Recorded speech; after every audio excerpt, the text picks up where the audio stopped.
Хайырлы экен окуучулар. Бүгүн растрча һәм векторча графиканың практик өлешен карап китик. Берилген хәрефләрнең растрча, векторча кодларын языгыз.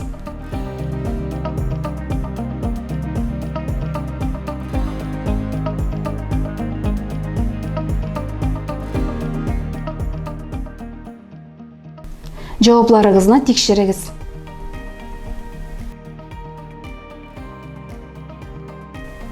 Икенче бирем.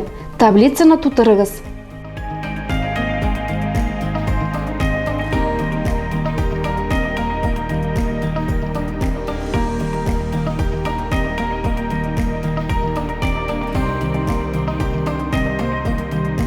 Җавапларыгызны тикшерегез.